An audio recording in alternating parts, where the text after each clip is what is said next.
Welcome back नाज़रीन। जैसा कि आपने देखा, ब्रेक से पहले हम बात कर रहे थे वक़ार से, महंगाई के हवाले से और स्टेट बैंक के हवाले से। इनसे मजीद बात करेंगे और जानेंगे पाकिस्तान के अंदरूनी और बैरूनी हालात के बारे में। ठीक है वक़ार जी, मैं आपसे पूछना चाहूँगी महंगाई के हवाले से। तो आपने हमें सही बहुत अच्छी डिटेल दी, ठीक है इस पर, लेकिन दोबारा मैं आपसे यही पूछना चाहूँगी कि पीटीआई की हुकूमत जल्द अज जल्द कब तक आखिर महंगाई को दूर कर सकती है? क्योंकि आप देख सकते हैं कि ये प्रोग्राम हमारा काफ़ी लोग देखेंगे पाकिस्तान में, तो लोगों को उम्मीदें मिलती हैं। जब कोई ऐसी बात आती है कि महंगाई में कमी आ जाएगी, लोगों के अंदर उम्मीदें जागती हैं, वो उम्मीद ही उनको काफ़ी खुशी दे रही होती है। देखें, मैं आपसे अर्ज़ करूं कि कोई किसी भी चीज़ का हतमी तौर पर मैं आपको कुछ कह नहीं सकता इस बाबत, तो लेकिन ये है कि तवक्को वाबस्ता रखें और तवक्कुआत रखनी भी चाहिए। और इंशाअल्लाह देखें, हुकूमत को वक्त दिया जाए, मेरी नज़र में तो बेहतरी आ सकती मतलब है। अच्छी उम्मीद रखें वो। बिल्कुल आवाम को ठीक चाहिए कि है वक़ार, अच्छी आपसे उम्मीद बात करेंगे बलूचिस्तान के हवाले से। बलूचिस्तान में माहीगिरी और लाइफ स्टॉक एक्सपो का जो इनेकाद किया गया, इस हवाले से आप क्या कहेंगे?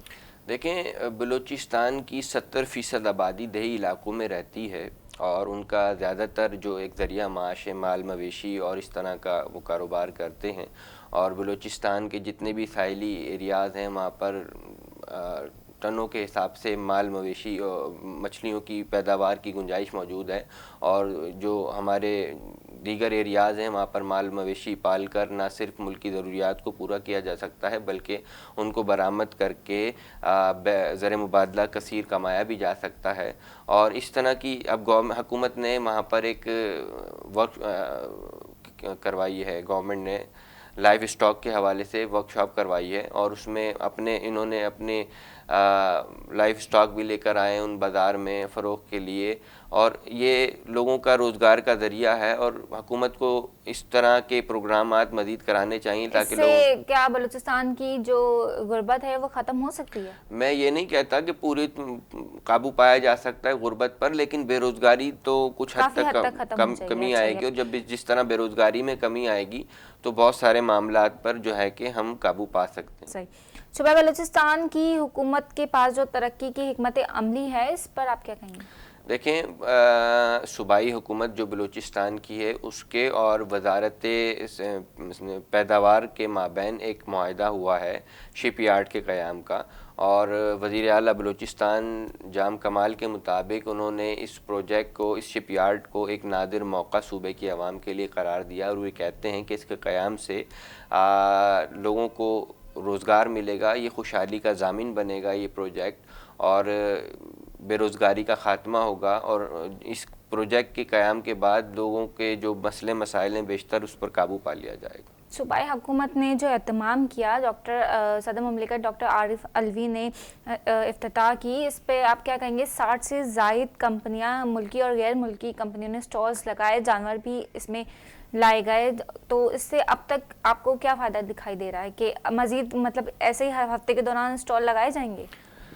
देखें, हफ्तावार तो नहीं, एक जो अब तक लगाया गया है उसका क्या रिजल्ट आया? देखें, अब आप ये देखें कि 60 से ज़ायद कंपनियों की अगरचे उसमें शिरकत थी, तो ये इस बात की गमादी करती है कि वहाँ पर लोग किस तरह जौक दर जौक हिस्सा ले रहे हैं। और ना सिर्फ मुकामी कंपनियाँ बल्कि बैनुल अक़वामी कंपनियाँ भी इसमें शिरकत कर रही हैं, जो इस बात की यकीन दहानी है कि वो पाकिस्तान पर एतमाद कर रहे हैं। और पाकिस्तान पर एतमाद की जो फ़िज़ा कायम हुई है, इसको कायम व दायम रहना चाहिए आगे भी चलकर। और इस तरह के जो इनेकाद प्रोग्रामात के किए हैं हुकूमती सतह पर, आगे भी किए जाने चाहिए ताकि पाकिस्तान और सूबे का मुस्तकबिल और ताबनाक रोशन हो सके। अच्छा वक़ार, मैं आपसे भारत के हवाले से बात करना चाहूँगी। भारत की सिफारती जेल साजी का बड़ा नेटवर्क बेनकाब हुआ है, इस हवाले से आप क्या कहेंगे? देखें, पाकिस्तान और कश्मीरियों के ख़िलाफ़ जो एक गलत ख़बरें फैला रहा था, वो एक नेटवर्क था बहुत बड़ा, जो एक 265 वेबसाइट पर मुहित 65 ममालिक से चलाया जा रहा था। उसका एक यूरोप की कंपनी ने डिसइन्फॉर कुछ नाम है आई थिंक उसने ये भांडा फोड़ा है। उसने रिपोर्ट में ये इंकशाफ किया है और उन्होंने ये बताया है कि पाकिस्तान के ख़िलाफ़ और कश्मीरी नौजवानों की जद्दोजहद के ख़िलाफ़ ये बड़े पैमाने पर प्रोपेगेंडा कर रहे थे। और उसका मरकज़ी नुक्ता सिर्फ ये था कि मुसलमानों को बदनाम किया जाए और कश्मीरियों की जद्दोजहद आज़ादी पर ज़रब लगाई जाए। ये उस रिपोर्ट में वाज़े तौर पर इंकशाफ किया गया है। अच्छा, तो अब कोई पॉजिटिव पॉइंट दिखाई दे रहा है कि मकबूजा कश्मीर को जो भारत ने परेशान किया हुआ था, बड़ी ये कोई सोशल मीडिया पे वायरल हुआ था, क्योंकि आप देख सकते हैं कि कितने टाइम से हम सुनते आ रहे हैं कि मकबूजा कश्मीर के हालात काफ़ी ख़राब हैं। तो अब जब भारत बेनकाब हो चुका है काफ़ी हद तक, सोशल मीडिया पे ये भी काफ़ी वायरल हुआ है, तो अब आपको क्या पॉजिटिव दिखाई दे रहा है, पॉजिटिव व्यू दिखाई दे रहा है कि क्या हो सकता है, किस तरह से मतलब मकबूजा कश्मीर पर हम मतलब काबू पा सकते हैं, या उनकी आवाम पर जो तशद्दुद किया जा रहा है भारत की तरफ से, क्या इसमें कोई पॉजिटिव व्यू आ सकता है? देखें, पाकिस्तान जितने इक़दामात उठाता है अपनी तरफ से वो यकीनन लायक तहसीन है और वज़ारत ख़ारजा बड़ा स्टैंड लेता है इस हवाले से। लेकिन मेरे नज़दीक ये पाकिस्तान को मज़ीद इससे मज़ीद आगे कदम बढ़ाना पड़ेगा और ना सिर्फ बयानात तक महदूद रहे पाकिस्तान, बल्कि इससे आगे कदम बढ़ाते हुए ऐसे नेटवर्किंग का सुराग लगाया जाना चाहिए और उनको बेनकाब अवामी लोगों के सामने अवामी सतह पर बेनकाब किया जाना चाहिए जो इस तरह के इक़दामात उठाते हैं, जो पाकिस्तान को ना सिर्फ बदनाम कर रहे हैं, कश्मीरियों की जिद्दोजहद आज़ादी को बदनाम कर रहे हैं। ऐसे लोगों का सुराग लगाकर अवामी सतह पर उनको तशदीद-ए-इज़्बाम किया जाए और असल चेहरों से आगाही फराहम की जाए लोगों को, ताकि आइंदा के लिए इसका तदारुक हो सके। अच्छा वकार, मैं आपसे ये पूछना चाहूँगी, भारत को किस चीज़ से मतलब ज़्यादा प्रॉब्लम है, मुसलमानों से या सिर्फ पाकिस्तान से? देखें, वो रिवायती दुश्मन है भारत, और पाकिस्तान की खुशहाली तो उसको एक आंख भी नहीं भाती रोज़ अव्वल से, और वो अपने मज़मूम मकासद के अज़ाइम की तकमील पर जुटा हुआ है और उसको बेशतर मौक़े पर नाकामी का सामना भी हुआ है। लेकिन बस वो एक नज़रिया है कि हिंदूइज़म के तहत वो चलते हैं, वो किसी को खुशहाल नहीं देख सकते, ना सिर्फ पाकिस्तान बल्कि वहाँ पर जो मुकीम है और जो वहाँ पर हिंदुस्तान के मुसलमान हैं उसके लिए भी, उनके लिए भी बेचारों के लिए ज़मीन तंग कर दी गई है हिंदू नज़रिए के, नाजी नज़रिए के लोगों ने, और बड़ा बदतरीन वहाँ का एक सूरत हाल है। लेकिन वो चूँकि वहाँ का मीडिया ज़राए इब्लाग़ आमा बिका हुआ है, वो इस तरह की मनफी सरगर्मियाँ और जो मनफी एक्टिविटीज़ होती हैं उसको इतना उजागर नहीं करते जो कि उनकी जगनसाई का सबब बनते हैं। आपके अकॉर्डिंग भारत के अंदर जो मुसलमान हैं, भारत उनके साथ भी ठीक नहीं है, मतलब उन पर भी जुल्म किया जा रहा है, अपने जो उनके मकासद हैं, भारत के जो नाजायज़ मकसद हैं वो उन पर निकाल रहा है, क्योंकि उनको अगर भारत को पाकिस्तान पे गुस्सा होगा तो जाहिर है वो मुसलमानों पे ही निकालेंगे। तो अगर इन केस वो निकाल देते हैं वहाँ पर रहे जो मुसलमान हैं अब तक, तो क्या पाकिस्तान उन्हें पनाह देगा? देखें, ऐसी सूरत हाल इंशाअल्लाह नहीं होगी, क्योंकि ये बात वहाँ के तारीख़ दानों को और वहाँ के जितने भी करता धरता हैं इस हकीकत से वो आशना है कि जब बरे सग़ीर की आज़ादी की जिद्दोजहद लड़ी गई थी तो मुसलमानों ने अव्वल होकर बड़ी कुर्बानियाँ दी हैं, और ये वहाँ के लोग, हिंदुस्तान के जो बड़े बड़े करता धरता हैं, वहाँ के बड़े बनते हैं नेता, वो इस हकीकत को फरामोश नहीं कर सकते। हिंदुस्तान की आज़ादी में मुसलमानों का एक बहुत बड़ा रोल रहा है, उन्होंने बड़े पैमाने पर कुर्बानियाँ दी हैं, जानें निछावर की हैं।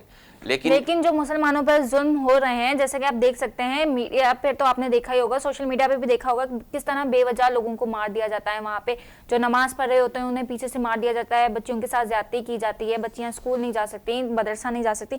इस हवाले से क्या कहेंगे? देखें, ये इंतहाई गलीज़ और तंग नज़री का मुज़ाहरा करता है हिंदुस्तान। अपने इस नज़रिए को नज़रसानी की ज़रूरत है, हिंदुस्तान को इस पर नज़रसानी करे, और जिस तरीके का वो अपने बैनुल अक़वामी दुनिया में अज़म का प्रचार करता है हकीकत के बिल्कुल बरक्स है।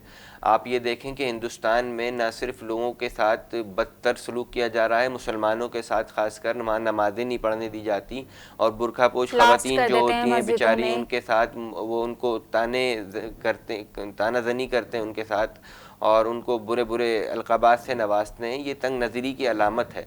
इसको भारत को अपने आप को सुधारे भारत, ताकि एक जो बैनुल अक़वामी दुनिया में वो इस चीज़ को आश्कार कराना चाहता है या उजागर करना चाहता है कि हम जमहूरी लोग हैं, ये जमहूरी लोगों का ये काम तो नहीं होते, ये तो फाश जो बिल्कुल तंग नज़र लोग हैं, ये वो लोग करते हैं इस तरह का काम।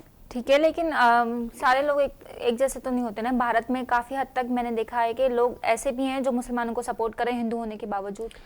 वो मैं तमाम इसी तरह से मैंने एक वीडियो देखी थी, कोई लड़की हिंदू लड़की भारत में रहते हुए पाकिस्तान को सपोर्ट करी थी। वो कह रही थी कि कश्मीरियों पर जो जुल्म हो रहा है इसमें पाकिस्तान का हाथ नहीं है, भारत का हाथ है।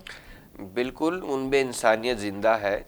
और वहाँ पे मैं नहीं कहता कि तमाम हिंदू बुरे हैं, लेकिन ये वहाँ के जो हुक्मरान तबके हैं और जो नाज़ी नज़रिए के हामिल लोग हैं, ये घटिया सोच के लोग हैं। तमाम हिंदुस्तानी जो है कि बुरे नहीं हैं, वो एक इंसानियत का जज्बा रखते हैं और उसी इंसानियत के जज्बे के तहत उन्हें ये लगता है कि हमारी जो रियासती जबर किया जा रहा है मकबूजा वादी में, ना सिर्फ मकबूजा वादी में बल्कि हिंदुस्तान पे मुसलमानों पर जो जुल्म किया जा रहा है, वो उसके खिलाफ आवाज़ बुलंद करते हैं। नाजायज मकसद में नाकाम करने के लिए पाकिस्तान को किन इक़दामात की ज़रूरत है? देखें, मैंने आपसे अर्ज़ यही किया था कि पाकिस्तान को इस ज़मन में बड़े पैमाने पर काम करने की अभी ज़रूरत है। उनमें इस तरह के जो किरदार हैं जो छुपे हुए हैं, उनको मंज़र आम पर लाया जाना चाहिए। और जब जिस तरीके से वो मंज़र आम पे आएंगे तो उनकी कार्रवाई यकीनी हद तक कुछ कम होंगी, और जो अपने मज़मूम मकासद की तकमील पे जुटे हुए हैं उनको कुछ ब्रेक लगेगी। लेकिन पाकिस्तान इस सिलसिले में इक़दाम तो उठाए। जी वकार, आपसे बात करना चाहूँगी कराची में माफिया के हवाले से। जैसे कि आप देख सकते हैं कराची में जगह जगह आप देख सकते हैं ट्रैफिक माफिया अलग है, पुलिस माफिया अलग है। आप देख सकते हैं जगह जगह पे लोग एक दूसरे की जानों के दुश्मन है। तो इसका अंजाम क्या है और इन्होंने किस तरह से जन्म लिया? देखें, क़याम पाकिस्तान से के बाद फ़ौरन बाद जिस तरीके से, मैं उस वक्त तो कोई रिपोर्ट ही नहीं हुए थे इस तरह के वाक़यात, ना कोई माफियाज थी, लेकिन जिस तरीके से कराची की आबादी क़याम पाकिस्तान के बाद तेज़ी से बढ़ती गई तो जुराइम में भी इजाफ़ा होता गया। जब जुराइम में इजाफ़ा होता गया तो इस तरह माफियाज ने जन्म लिया और फिर सियासी जमातें भी इसमें कूद पड़ी। उनकी सरपरस्ती में ज़मीनों पर कब्ज़े किए गए और खरबों रुपए की ज़मीनें कब्ज़े कर फ़रोग़ कर दी गईं, और फिर ये मफादात की जंग हुई और फिर ये लोगों के घरों पे कब्जा किया गया है। ये तो मैंने खुद देखा है कि लोगों के घरों पे माफिया ने कब्जा कर लिया, लोगों को घरों से बेदखल कर दिया। ये क्या है? मतलब बस ये नाजायज इक़दामात किए गए तो थे। ये खत्म हो चुके हैं या अभी भी मौजूद है? नहीं, हुकूमत ने बिल्कुल और कानून नाफिज करने वाले इदारों ने बड़ी जिद्दोजहद के बाद इस पर बहुत काबू पा लिया है, और ये जो गुंडागर्दी होती थी इस पर तो बहुत हद तक काबू पा लिया है। लेकिन ये बदकिस्मती थी कराची के शहरियों की कि जिस तरीके से यहाँ पर ज़मीनों पर कब्ज़े होते गए और लोगों को निकाल बाहर करके उनके घरों की, उनकी जायदादों को फ़रोग़ कर दिया गया, कत्ल व गारत गिरी होती रही जायदादों पर, और फिर उसके नतीजे में माफियाज ने जन्म लिया। फिर माफियाज के आपस में क्लैश शुरू हो गए और मफादात की वजह से। तो ये बड़ी संगीन सूरत हाल थी, लेकिन हुकूमत ने और कानून नाफिज करने वाले इदारों ने बड़ी लाजवाल जिद्दोजहद की इसके तदारुक के लिए, और उसी का नतीजा है आज जो कराची के बासी शहरी सुख का सांस ले रहे हैं। हाल में तो काफ़ी हद तक अमन आ चुका है। आप देख सकते हैं गैंगवार काफ़ी हद तक ख़त्म हो चुके हैं, लेकिन ये जो आप देख सकते हैं ट्रैफिक सिग्नल्स के पास जो भिखारी होते हैं, इनके पीछे भी एक बड़ी माफिया होती है। जी, गदागरी माफिया पर भी काबू पाने की ज़रूरत है, और ये बाकायदा मुनज़्ज़म तरीके से स्टॉप्स पर ना सिर्फ ये बिकते हैं स्टॉप्स, अगर मैं आपको बताऊं, ये फ़रोख्त किए जाते हैं कि भाई आप आज के लिए ले लें, मैं इतना पैसा आपको दे दूंगा। तो ये बड़ी संगीन सूरत हाल है, और ये जो गदागर माफिया है इसकी बेखनी वक्ती ज़रूरत है। अच्छा, ये जो होते हैं ख्वाजा सराह भी होते हैं, इनके पीछे भी एक बड़ी माफिया होती है, भिखारियों के पीछे बड़ी माफिया होती है, पुलिस वाले बिकते हैं जैसे कि आप बता रहे हैं।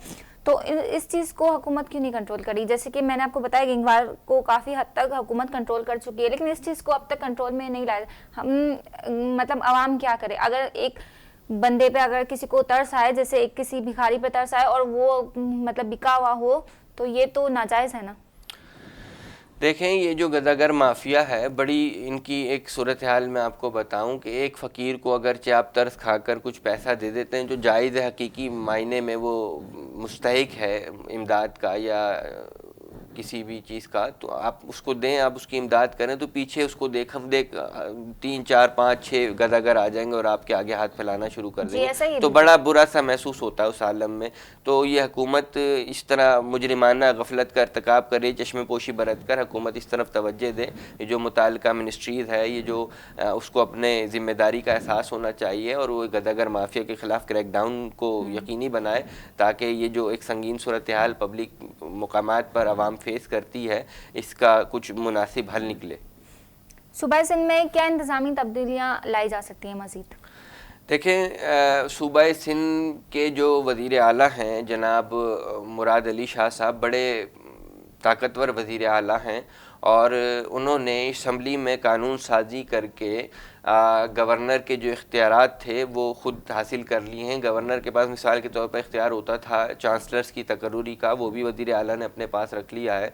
जिसके बाद गवर्नर जो सिंध के हैं इमरान इस्माइल, और वो ये कहते हैं कि भाई हम मौजूदा हुकूमत काम नहीं कर रही है, कराची को नज़रअंदाज कर दिया गया है। इंफ्रास्ट्रक्चर का हाल देख लें, सड़कों का हाल देख लें, जगह जगह धूल मट्टी खुदाइयाँ हुई हुई हैं सड़कें, जो वो हुकूमत को तनकीद का निशाना बनाते हैं। कुछ बात करेंगे सी पैक के हवाले से। सी पैक की जो मंसूबा है ये चीन से ज़्यादा पाकिस्तान को किस तरह से फ़ायदा पहुंचा सकता है? देखें, यकीनन ये मंसूबा न सिर्फ चीन और बल्कि पाकिस्तान के लिए भी बड़ा सूझमंद साबित होगा और इसकी तकमील से पहले ही रोज़गार के मौक़े इस बात की गमाज़ी करते हैं कि ये मंसूबा कितना साजगार हो सकता है। इस सीपैक ये पाकिस्तान चाइना इकनॉमिक कॉरिडोर इसकी तकमील के बाद और तकमील से पहले भी जिस तरीके से रोज़गार के मौक़े जन्म लिए हैं, इसी तरीके से इसकी तकमील के बाद बड़े पैमाने पर रोज़गार के मौक़े पैदा होंगे, बेरोज़गारी का खात्मा होगा। कौन रुकावटें डाल रहा है?